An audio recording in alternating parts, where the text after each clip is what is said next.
ಮರದೇ ಹಣ್ಣ ಅಂದನವರಿದ್ದು ಗಾಂಧಾರ ವಂಶೋದ್ಧಾರಕರ ಮರತೆಯ ಶಕುನಿ, ಏನಾಯಿತು ನಿನ್ನ ಶಪಥ? ಏನಾಯಿತು ನಿನ್ನ ಶಪಥ? ಏನಾಯಿತು?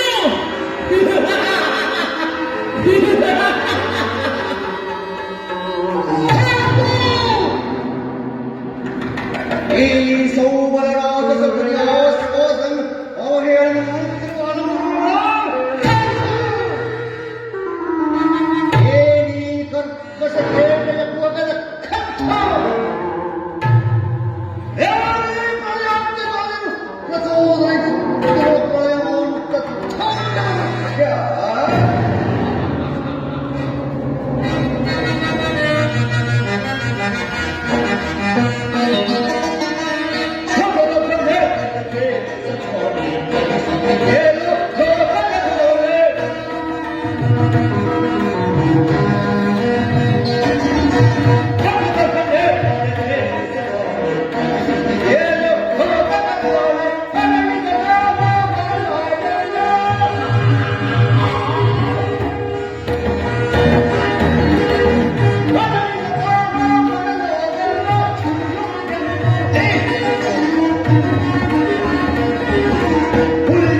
ಅಖಂಡ ಬರದ ಖಂಡದ ಕುಕ್ಷಿಕತೆಯ ಪ್ರವೀಣ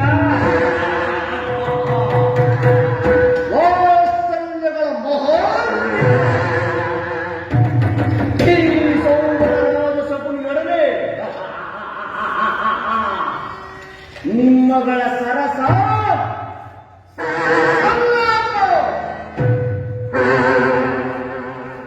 ದುರುಳ ದುರ್ಚಾರ ದುರ್ಯೋಧನೆ ಕ್ಷರು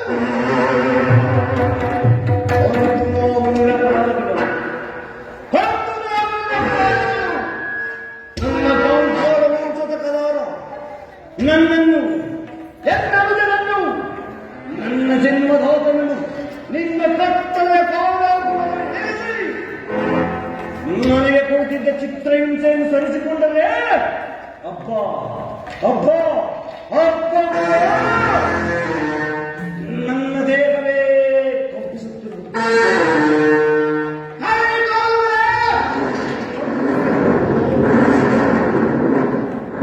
ಒಂದು ನೀವು ನನ್ನ ಹತಭಾಗ್ಯ ಸಹೋದರಿ, ಒಂದು ನೀವು ದಿನಕ್ಕೆ ಒಂದು ಇಡೀ ಅನ್ನ, ದಿನಕ್ಕೆ ಒಂದು ಇಡೀ ಅನ್ನ, ಒಂದು ಹೊರ ನೀರನ್ನು ಕುಡಿದಿದ್ದೆ. ಆ ನನ್ನ ಸಹೋದರರು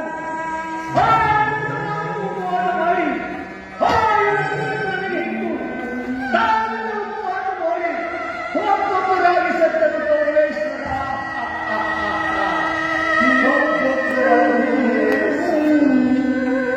ಆ ಧಾಮದ ಗುಚ್ಛವು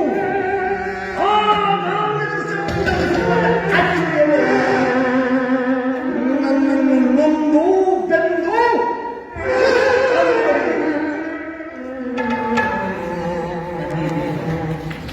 ಆದರೂ ಚಿಂತೆ ಇಲ್ಲ. ನನ್ನೇ ದೇಹವನ್ನು ಅವಮಾನ ಮಾಡಿ ಸೇಡಿಗೆ ಸೇಡು, ರಕ್ತಕ್ಕೆ ರಕ್ತ ಎಂಬ ಮಾತರದವತ್ತಾಗಿ ಇನ್ಯಾವ ಆಸನವೂ ನನ್ನನ್ನು ಆವರಿಸುವುದಿಲ್ಲ. ದುರ್ನೀತ ದುರ್ಯೋಧನವೇ, ನಾನು ಸಹ ನಿನ್ನಂತೆಯೇ 99 ಮಂದಿ ಸಮಾಜವನ್ನು ಒಳಗೊಂಡು ಏಕಚಕ್ರಾಧಿಪತಿಯನ್ನು ರಚಿಸಿಕೊಂಡು ಸ್ವಾತಂತ್ರ್ಯವಾದದಿಂದ ವೈರಸಿಕೊಳ್ಳುತ್ತಾ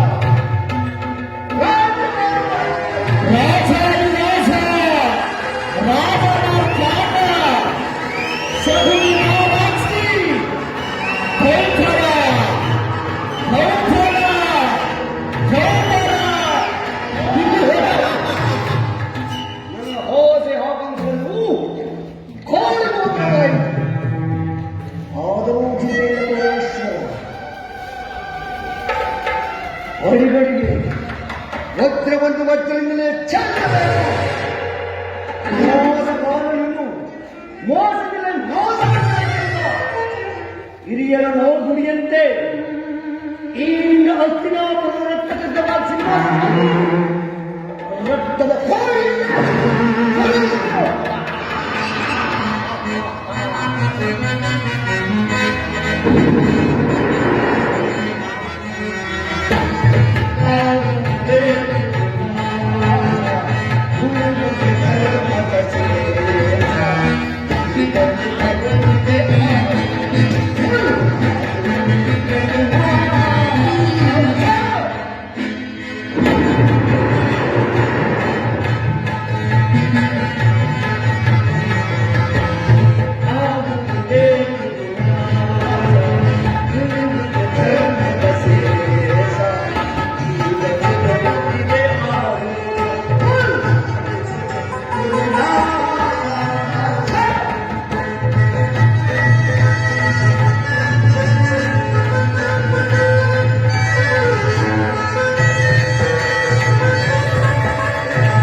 ಒಳಬೇಡಿ.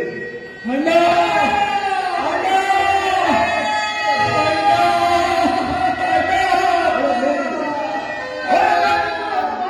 ಸಹೋದರರೇ, ಒಳಬೇಡಿ. ಆ ದುರ್ಯೋಧನ 99 ಮಂದಿ ಸಹೋದರ ಚಿಂತನೆಗಳಿಂದ ನರಕದಲ್ಲಿ ನಿಮಗೆ ನಿರೋಂಚನೆಯನ್ನು ಮಾಡಿಸಿ ಆ ನರಕದಲ್ಲಿ ಕೊಡುವ ಹಿಂಸೆಗಿಂತಲೂ ಈ ಕುರುಕ್ಷೇತ್ರದ ಈ ಶಬ್ದದಿಂದ ಹಿಂಸೆಯು ಅತಿ ಭಯಾನಕವಾಗಿದೆ. ತಾಯಿಯ ಕಣ್ಣೀರಿನಿಂದ ಕೊಯ್ದು ಗುರುವಿನ ರಕ್ತದಿಂದ ಕಲುಷಿತ ನಾನು ನಿನಗಾಗಿ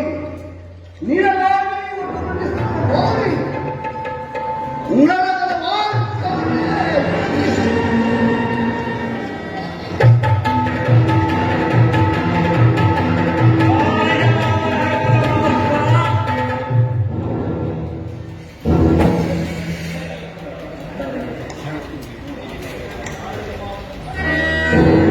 ಯಾರಿಗೆ ಮಾವ ನರಕದ ಮಾರ್ಗ? ನಿನಗೆ ವೈರಿಗಳಾದ ಪಾಂಡವರಲ್ಲಿ ನಿನ್ನ ಹಾವು ಬಲಾರ ಏನು ಮಾವ, ನಾನು ಮಾಡಿದ ಕಾರ್ಯವು ಯುಕ್ತವೇ? ಯಾವ ಕಾರ್ಯ ಸಂತಾನ? ಭಾರತಾನಗರಕ್ಕೆ ಹೋದ ಕಾರ್ಯ. ಓಹೋ, ಆ ಕಾರ್ಯವೇ. ಜಯದ್ರಥ ಕುದುರ್ಮ ಶಂಖಾದಿಗಳು ಸೈನಿಕ ದ್ವಾರದಿಂದ ಹತ್ತಿರವರೆಗೂ ಇಂದಿನ ದೂತನು ಸಮಾಜದಲ್ಲೇ ಗೌರವೇಶ್ವರ. ನಾನು ಅದಕ್ಕಾಗಿ ಚಿಂತಿಸುತ್ತಿಲ್ಲ ಮಾವ. ಈ ದುರ್ಯೋಧನನು ಅಸಹಾಯ ಶೂರನು 12 ಕೋಲದಿಂದ ಸಮಸ್ತ ಪಾಂಡವರ ಸೈನ್ಯವನ್ನೇ ಎಚ್ಚರಿಸಿದ್ದಾನೆ. ಆದರೆ ಈ ಜಾತಿ ಹಿಂಸೆ, ಸೈನಿಕ ಕಲಹ, ಉಚಿತ ವೇಷಕರು ನಾನಾದಿನ ಬಾರಿಕೆಗೆ ಹೋದಾಗ ಕೃಷ್ಣನು ಯುದ್ಧವು ಅಧರ್ಮವೆಂದು ಎಷ್ಟೋ ವಿಧವಾಗಿ ಹೇಳಿದನು. ಆದರೆ ಅಭಿಮಾನದಿಂದ ನಾನು ಅವನ ಮಾತುಗಳನ್ನು ನಿರಾಕರಿಸಿದನು. ಕೃಷ್ಣನು ಕ್ಷತ್ರಿಯ ಜಾತಿಯ ಪರಮ ವೈದ್ಯ. ಅವನ ಮಾತಿಗೆ ಬಂದೇ ಗೌರವೇಶ್ವರ.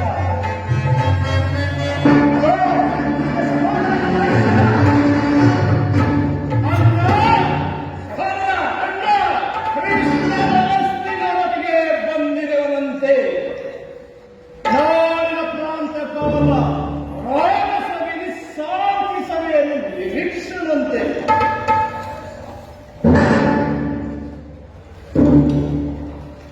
ಏನು ಕೃಷ್ಣನು ಹಸ್ತಿನಾವತಿಯಲ್ಲಿ ಹೋಗು ಸಹೋದರ, ಹತ್ತಿಗೆ ಸರ್ಕಾರಕ್ಕೆ ಸಿದ್ಧಪಡಿಸು. ಸಹೋದರ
ಅವಹೇಳನವಲ್ಲ ಪ್ರಿಯ ಸಹೋದರ, ಅವಹೇಳನವಲ್ಲ.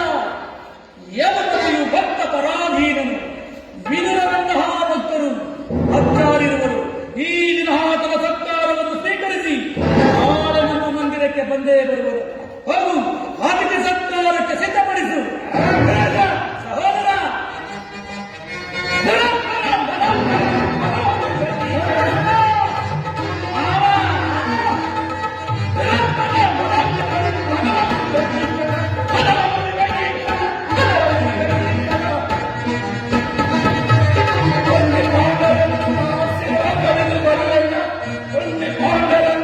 ಸೇವಕರನ್ನು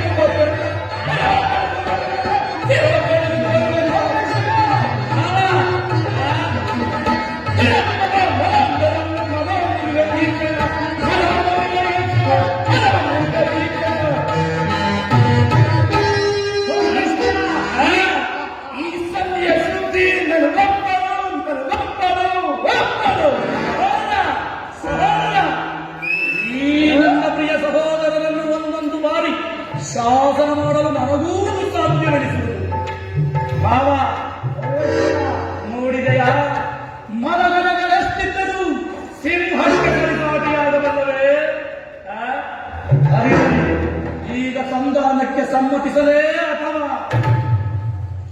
ನೀನು ಸಂಧಾನಕ್ಕೆ ಸಮ್ಮತಿಸಿ ಕೃಷ್ಣನು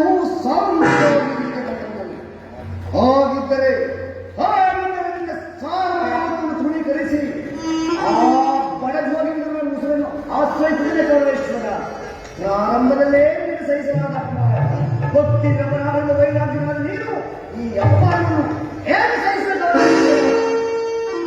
ಕೃಷ್ಣನಲ್ಲಿ ನಿನಗೆ ಇಷ್ಟೊಂದು ದ್ವೇಷ ಶಕ್ತಿ. ಅವನು ಕ್ಷತ್ರಿಯ ಜಾತಿಯ ಕಳಂಕ ಸ್ವರೂಪ. ಬರದ ವರ್ಷದಲ್ಲಿ ಅವನನ್ನು ಯಾರೂ ಮಾನವತನೆಂದು ಪೂಜಿಸುವರೋ ಅಂಥವರನ್ನೇ ನಿರ್ಮೂಲ ಮಾಡಿದರು. ಜನಸಂದ ಶಿಶುಪಾಲ ಇವರನ್ನು ಮಿತ್ರರಾಗಿದ್ದರಯ್ಯ. ಕಾರಣವಿದವರು ಸಂಹಾರವೇ ಕಂಸನನ್ನು ವಧಿಸಿ ಆರಳ ಬರದ ಪುರುಷರಾದ ಉಗ್ರಸೇನನ್ನು ನೆಪಮಾತ್ರಕ್ಕೆ ಸಿಂಹಾಸನ ಸಹೋದರನಿಗೆ ಸುರಪಾನ ಮಾಡಿಸಿ ಪ್ರಬಂಧನನ್ನಾಗಿ ಮಾಡಿ ರಾಜನಂತೆ ನೋವುದನ್ನು ಇಂಥವನ ಪರಮೇಶ್ವರ.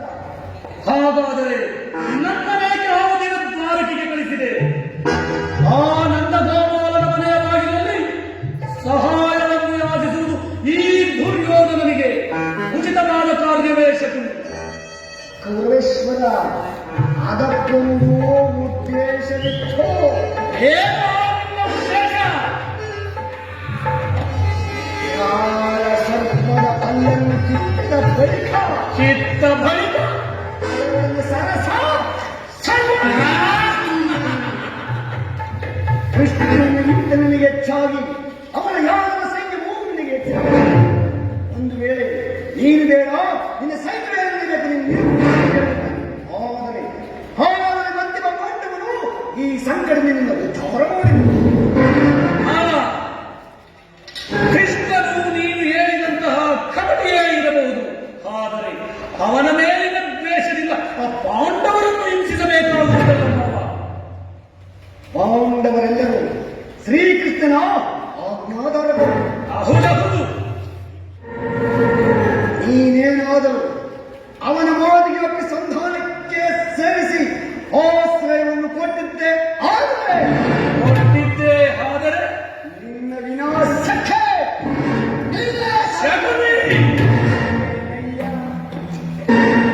ಪಗಡೆಯಾಟದಲ್ಲಿ ಸೋತಾದರೆ ಅವರಿಗೆ ರಾಜ್ಯದ ಮೇಲಿದ್ದಷ್ಟು ನಷ್ಟವಾಗಿ ಪುನಃ ಅದನ್ನು ಹೊಂದುವುದೆಂದರೆ ಏನಯ್ಯ? ಆ ಪಾಂಡವರಿಗೆ ರಾಜ್ಯ ಬೇಕಾದರೆ ಸಂಗತಿ ಹಣವೆಲ್ಲ ಬಲಿಪಡೆಯಲಿ. ಇದನ್ನು ಬಿಟ್ಟು ದೇಶಿ ದೇಶಿ ಎನ್ನುವ ಪರಮೇಶ್ವರ. ಹಾಗಾದರೆ ಈಗ ಸಂಧಾನಕ್ಕೆ ಸಮ್ಮತಿಸಲೇ ಅಥವಾ? ಸರಿಯಾಗಿ ಹೇಳಿದ ಶೌಬಲ ರಾಜ, ನಿನ್ನ ಸಲಹೆ ಹೊರತಾಗಿ ನಾನಾವ ಕಾರ್ಯವನ್ನೂ ಮಾಡುವುದಿಲ್ಲ. ಅಷ್ಟೇ ಅಲ್ಲ ಪರಮೇಶ್ವರ, ಸಂಧಿಯ ನೆಪದಲ್ಲಿ ಬೋರಿ ಬೋರಿ ಪ್ರತಿಷ್ಠೆಯನ್ನು ತೋರುತ್ತಿರುವ ಕೃಷ್ಣನಿಗೆ ತಕ್ಕ ಪ್ರಾಯಶ್ಚಿತ್ತ ಆಗಲೇಬೇಕು.